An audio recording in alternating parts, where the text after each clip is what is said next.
There was a lady this week on Michigan Avenue at the Water Tower Monument, and she was expounding on behalf of Jesus Christ. She was asking of us to accept Jesus because the judgment was coming, and she asked me if I had accepted Jesus because the judgment was coming, and I told her I was all good.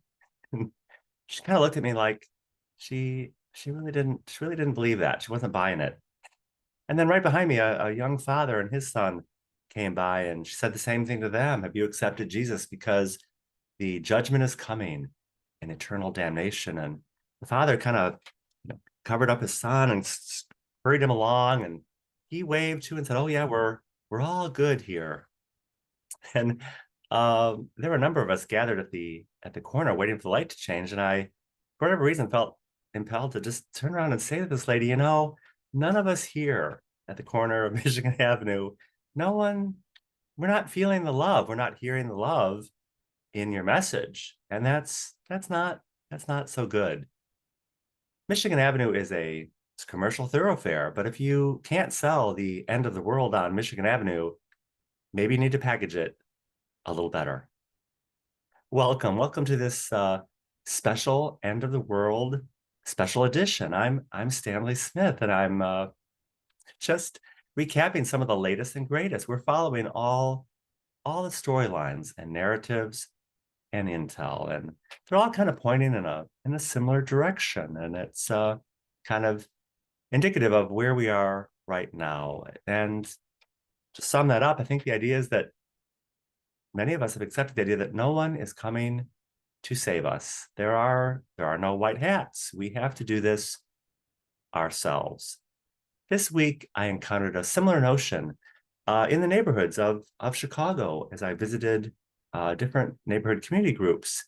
And everyone is in a culture of looking for money, waiting for the money, applying for the money. Everybody has this need and desire to be funded so they can do all these amazing things. It's just the money that's holding them back from moving ahead. And it's the same as us for waiting for the white hats to come in or the military to come in and fix everything. And who are these white hats? Here in Chicago, traditionally the white hats have been the Democrats because they're just going to fix everything. They promised to do so. Um, so we can't blame anything on the Republicans because basically there are none here. It's nirvana here in Chicago because it's the um, perfectly democratic system. But the neighborhoods they've given up on that, and now they're focused on doing it themselves. They said we're not waiting anymore for the money. We're just gonna do what we can do ourselves, and that's probably it's probably what they should have realized earlier, and perhaps they did on various levels. They did the best they could all along, and that's what we need to do, and it's what we have traditionally done throughout our history. We used to have the American dream, and that was a values proposition. I recently had a prophetic dream myself about the end of the world, and in my dream, I saw a large ball of flowers rolling toward us, which I mean that looked pretty good. It looked pretty inviting, and then just before the large ball of flowers got to us, there was this deluge of a black sludge, which in my dream I perceived as parasites, which I don't think we even hear about parasites anymore. But um, the next scene of the dream, we were all in these two adjoining rooms. We could walk from room to room and we could visit people. And I was in one room and there were other people in the other room. And I noticed that I seemed to know people in both rooms. We were divided, but free to move around from one side of the room to the other. And I chatted with one lady, and she said she was just going to stay exactly where she was because she didn't want to draw any attention to herself because she sensed that she was in the right place. And it wasn't so much about choice, even though we certainly have choices. It was about the idea of sensing that we're probably in the right place. There was no need to get up and move to the other room. That's I'm sure the encounter with the Jesus lady prompted my dream, and it was it was her proposition of setting up a choice that we need to choose something in order to get something. And um, that's a different kind of values proposition. Instead of it being about being in the right room or the right place, it turns into an identity. You're identified by your choice. This week, I saw the musical Cats for the first time. And one of the themes of Cats is that cats have many lives. They have the 9 lives. And from my meetings with the community groups this week, I had a similar takeaway that there's lots of different lives. No one is just one thing. No matter what your choices are, you're not just one thing. You're many things. And in the neighborhood groups, I picked up on some of the things people are. They are identified as by their gender, their race, class, and money. And that's kind of the it's kind of the room they're in. They're in one of those rooms, and that's how they view everything. But we're not just one thing. Everyone's on the spectrum between being completely defined by one or more of these things and not giving a shit. But there's very few people who don't give a shit. Why would we want to make our entire selves about one thing?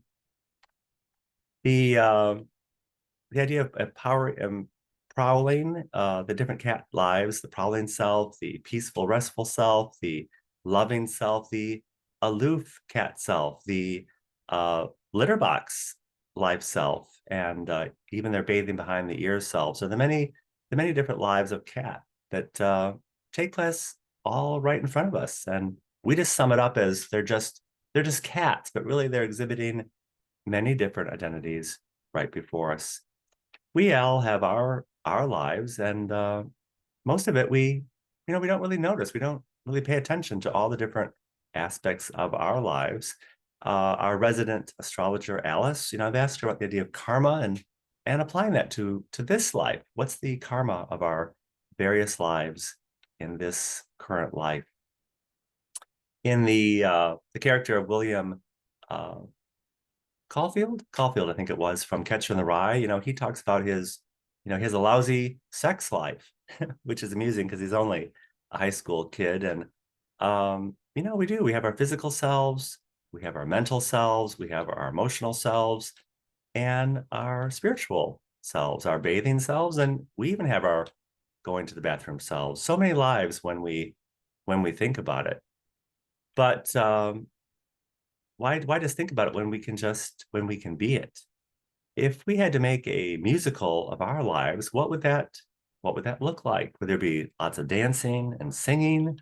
Would there be some sad parts? And would there be just some scenes of us just sitting around and just being? Would we be in one room and everyone else would be in the other room? Would there be good characters and bad characters? And like musical chairs, when we all had to get up and move to another chair, when the music stops, which chair and which room would we be in? I checked in with an Intel source, MLK, this week, and she was pretty much on the same page where we are here in Illinois and other people I talked to around the country that we gotta figure this out ourselves, and the idea that no one's going to come to save us. So many people believe that we have to do our part, and this is what everyone in history has done before us. We really beat up the people that came before us. But they were doing exactly what we're called to do. They did the best they could with what they had on hand, and they used available tools and resources. There's a monument here in Lincoln Park, just north of me, Abraham Lincoln Memorial, and it has a quote. It says, let us dare to do what we think is right. That is, it's risky business. We're not assured. We cannot be sure that what we think is right, but we have to take that chance. And we have to take this chance and actually do something. And to do nothing is probably cowardly. Teddy Roosevelt, of course, talked about the man in the arena.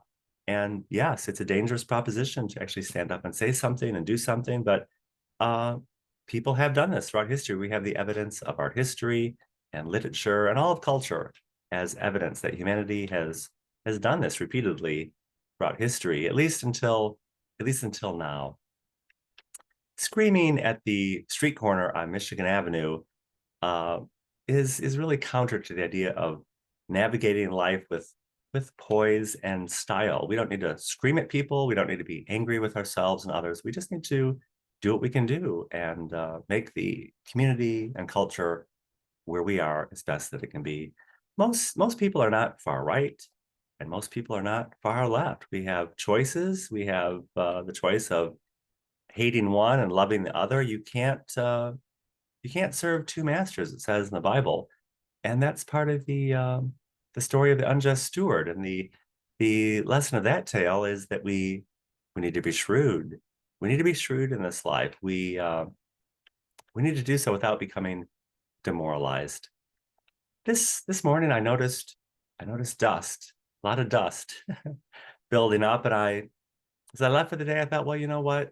Maybe the world will end, and I won't need to worry about the dust. But today I'm thinking the opposite. I think I'm going to dust because the world might end today, and I want to be sure I've done everything possible to make the world a bright and lovely place full of hope and love for today and tomorrow. If you'd like to join us on our journey here, I have a number of calls each week about a lot of different topics. We have calls on fashion, religion, awareness, and politics. And it's, from my perspective, it's always the same conversation. People are always expressing similar ideas and sentiments and concerns and anxiety, whether they're wherever they are on the spectrum, politically, spiritually.